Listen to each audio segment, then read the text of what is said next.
Name, Brandon Swanson. Date, May 14, 2008. Location, Marshall, Minnesota, USA.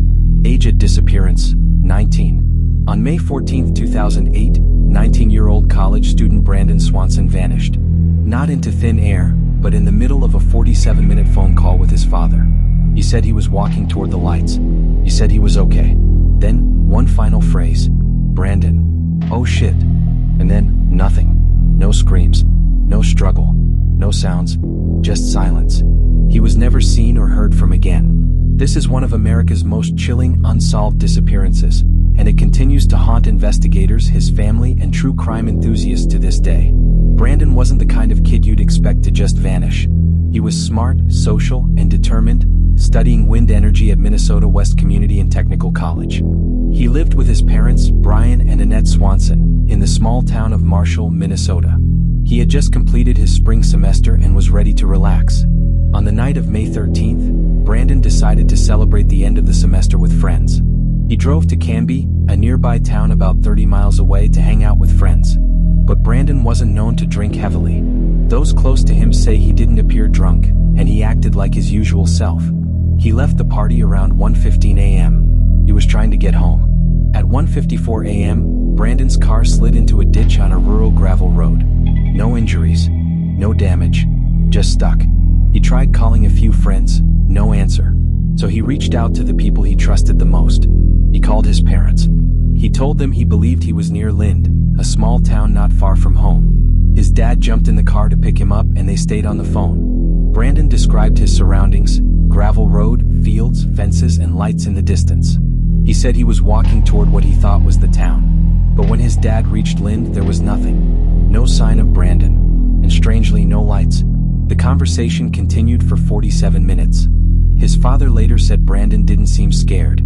He was calm, logical, determined to get back to the road and be picked up. Then, at exactly 2:30 a.m., Brandon suddenly said, "Oh shit," and the line went dead.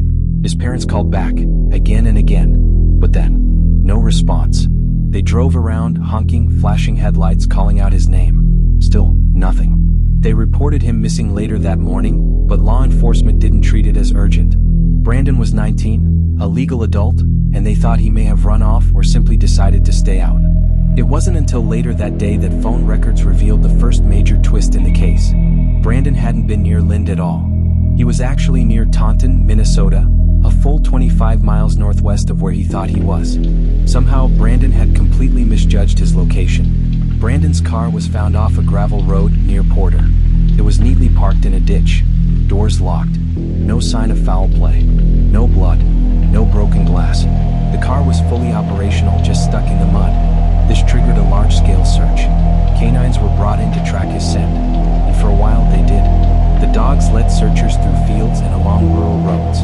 The trail eventually reached the Yellow Medicine River, and then it stopped. Had Brandon fallen in? Divers combed the river multiple times. Sonar equipment was used. Helicopters flew overhead. Volunteers scoured the landscape. Not a single item of clothing, no cell phone, no body, not even a shoe, was ever recovered. Nothing. Over time, several theories have emerged.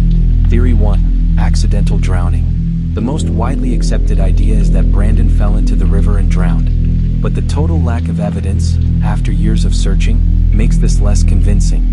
Theory 2, died of exposure. That night, temperatures dropped to around 39 degrees Fahrenheit, 4 degrees Celsius. Brandon could have succumbed to hypothermia. But again, where's the body? Theory 3, abduction. Could someone have intercepted him on the road? It's unlikely. This is a remote farming region with very little traffic. But it hasn't been ruled out. Theory 4, foul play. No known enemies. No suspicious behavior. But something about that final phrase, "oh shit," suggests surprise or danger. Did he see someone? Hear something? Or trip and fall into something deadly?